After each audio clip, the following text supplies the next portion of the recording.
Hello there guys and welcome back to the channel. Right, new Alliance War season is about to start, and as always in this video I'm gonna kind of break down the meta, what I think it is going to look like, and explain which champions I think will work, which champions won't work, which ones I think will be the MVPs, and so on and so forth. So in this video we are specifically focusing for the victory track version of the meta, even though I do think that most of the champions will also work in the Gladiator circuit version, with Hurt Locker just forcing you to alternate your special attacks. Right, so the point of the next meta is all about damage or time effects, both passives and debuffs, which is an important distinction because some of the polka dot nodes do not work with passives.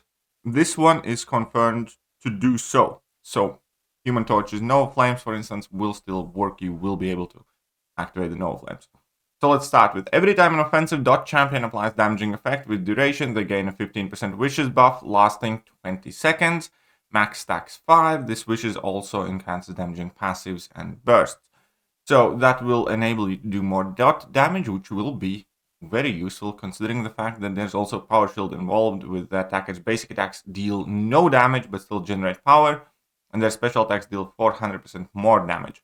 Now, a few of the most common things that do bypass power shield, again, are the dot effects to begin with. So, bleed, poison, rapture, all that stuff still will deal damage, except you need to pay attention because some of those effects are based on the amount of base damage that you do. So it's kind of important to know which champions function like that. And then the attacker gains no power from landing or receiving attacks. Instead, they are granted 12% of power per second, while the defender is suffering from a dot effect. Here, the thing to note, it is super important that you understand that regular power gains still work, Mystic Dispersion still works, all that stuff still does work. So, for instance, champions like Hyperion will still be gaining power, or Mordo when he's charging heavy attack or gets the power gain buff. But other than that, it's fairly straightforward. There are a ton of implications though. So first, looking at the offensive dot champions, we can see that there will be a ton of suitable champions for that, like I-Bomb, for instance, or APOC, because he has a bleed on his heavy, and then you can get to poisons and whatnot. We have Archangel, we have Zemo, we have Dr. Doom. All of these champions will work. One of the most common mistakes here that I have noticed a lot of people fall into, the champions actually here on screen. They look at Kate Bishop and they think it's gonna be OP. Kate's gonna be crazy good with power shield, there's gonna be insane cold snap and stuff like that. And they completely miss the point that Kate Bishop doesn't have any dot effects until you get to a level 1. So, with power shield active, you won't get to a level 1. So it means that Kate will be absolutely useless, for instance. Obviously, it's not just Kate, it will be plenty of other champions which seem like they should work, and you'll quickly realize that they will not. Like Gladiator. Gladiator has Cold Snap and Gladiator has Incinerate, but it's on special attacks, so he will absolutely not work. Something like Gore, on the other hand, should be very, very, very good, because he has all the dots, and if opponent is immune, then you get the degen, so Gore should be absolutely phenomenal. I kind of want to take my 7-star to rank 2, to be honest, because of it, but I just didn't quite have enough time. So I'll probably end up using the rank 1, but Gore should be very, very, very potent here because he's offensive dot. His dot effects will gain potency as well. And then obviously special attacks will absolutely nuke the champions. So that is said, let's go through class by class. We have Dr. Doom, which I mentioned. Let's move on to this. I'll get back to the Mystic class afterwards. We have Black Cat and we have Shield, and we're gonna first talk about Black Cat and Shield and Nick Fury. These champions in Black Cat, I'm actually kind of starting to think she might not work as well as people realize, because obviously in theory, in a plain world, you have access to bleeds and you do get to your level 2, you do a ton of damage, everything sounds awesome. The problem is, obviously, we are going to be using counter strategies to this, so we're going to be bringing in more champions with immunities, we're going to be bringing in more champions with shrug of abilities from skill class, which is going to be something I talk about on defense.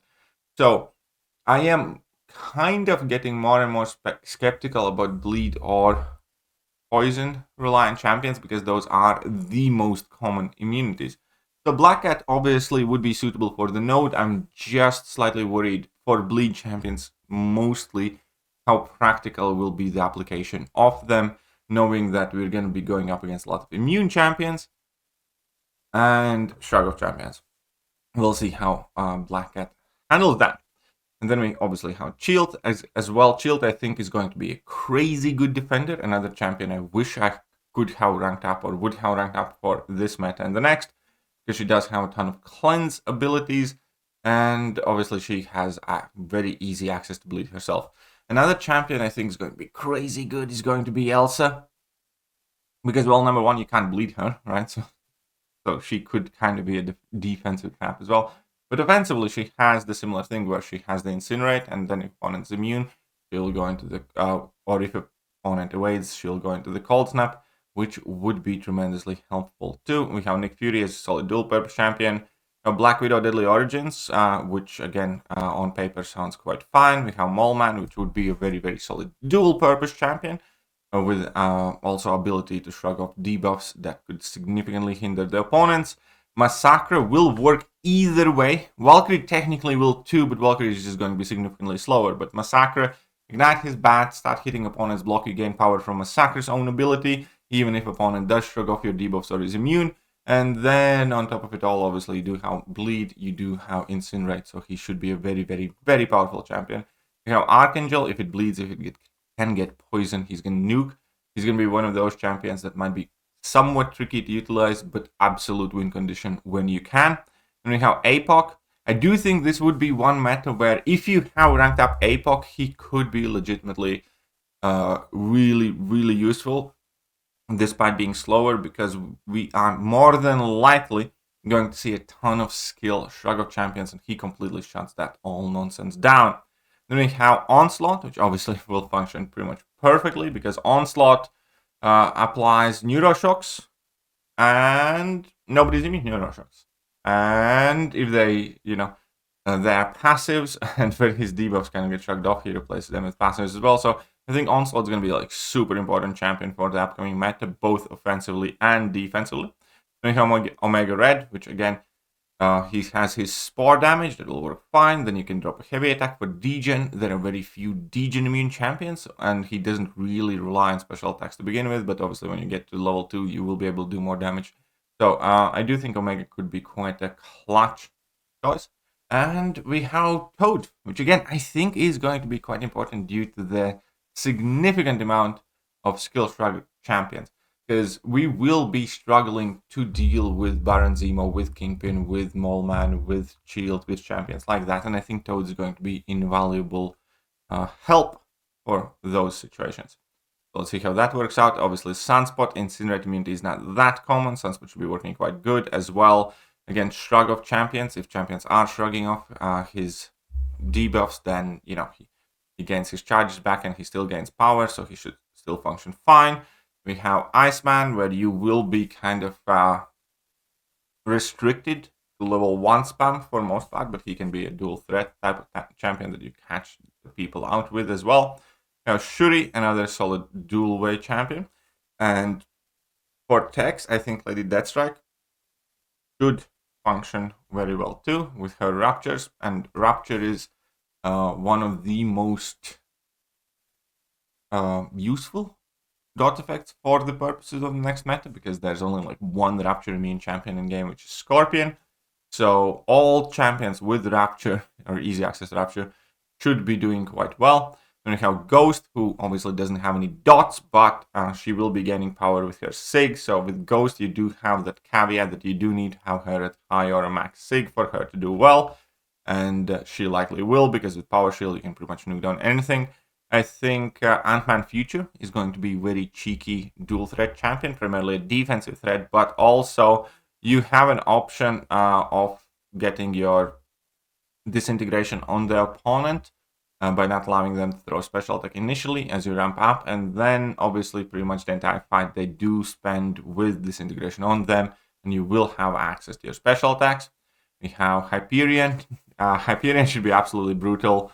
Hyperion should be an insane champion for it. If you have a maxed out Hyperion, or if you have a rank 2 2 7-star Hyperion, you should be very happy because Hyperion is said to be one of the MVPs for the meta. Obviously, infinite power gain, access to dot as well on level 1, so great amount of damage. Yeah, hype should be crazy. In Cosmic class, besides the previously mentioned Gore, we already have also Vision Arcus. Vision Arcus should be actually quite good if you have managed to pull him as 7-star. He should shine for you. Venom, again, Venom, I'm kind of somewhat worried, similar to the Black Cat. We'll see how viable he ends up being. I know a lot of people have ranked up the 7-star. He does rely on the bleeds, obviously, and that is the only dot effect that he does have, but, you know, when you will be able to use him, then it will work. With Cosmic Ghost Rider, it's kind of a mixture of both situations, where obviously you will need to be clever when you use him.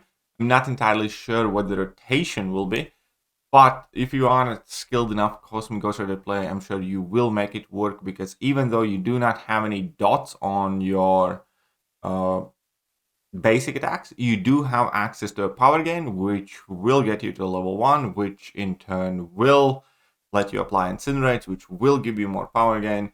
And it is going to be one of those situations where you need to be very, very... Well, it will require some testing, for sure, to say the least, to know exactly what rotation to use for him, but he will be something that you can use.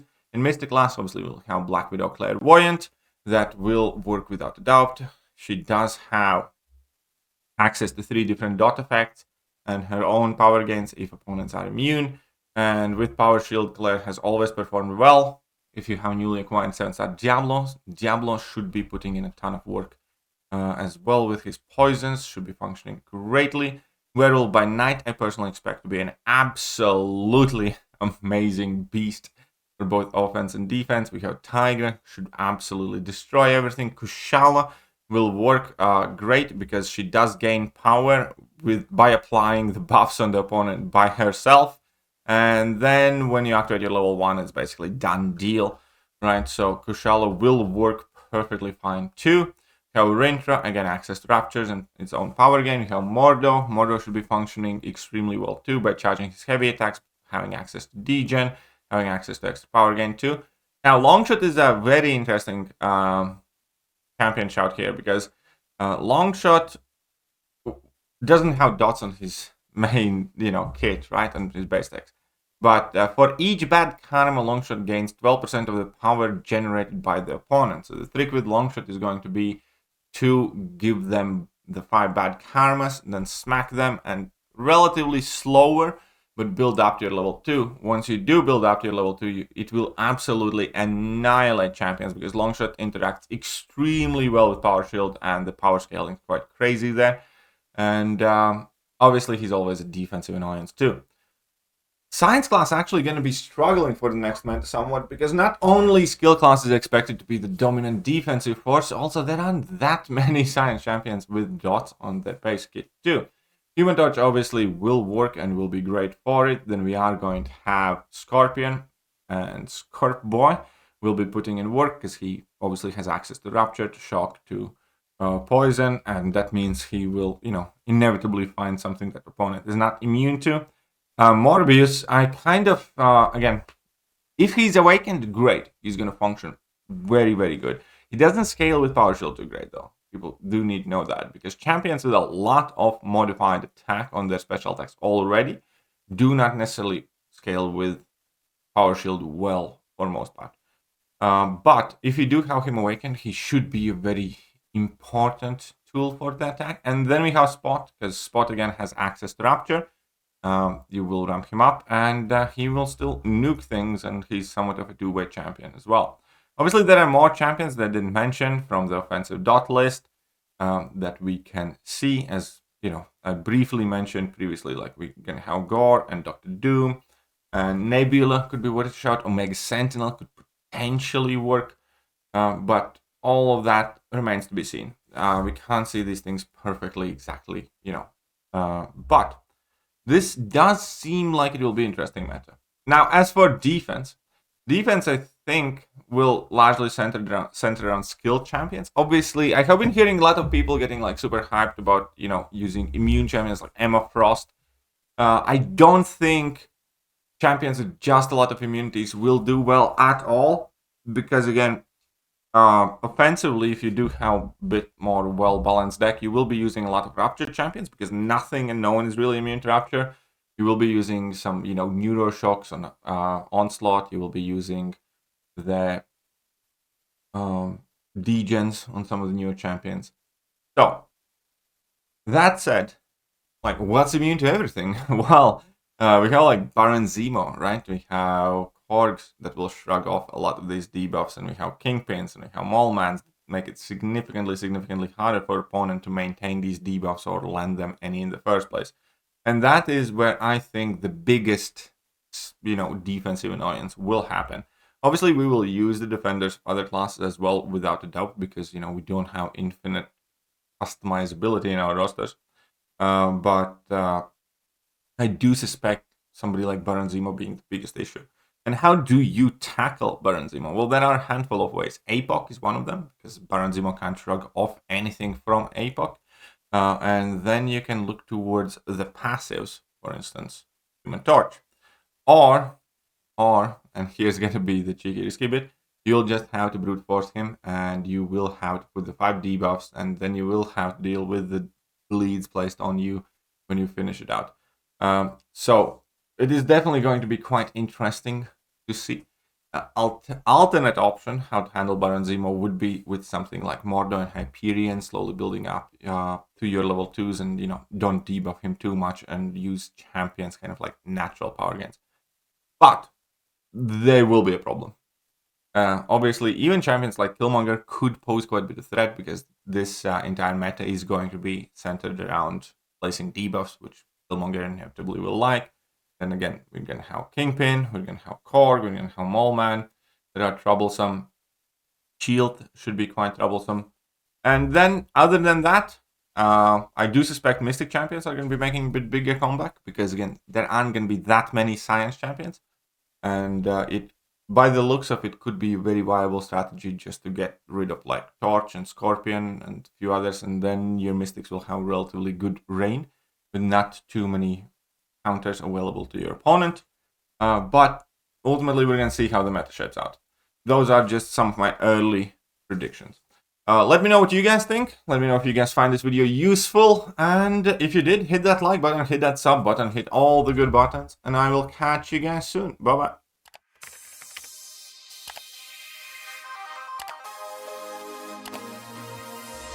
Hello there guys, and welcome back to the channel. So we have all the information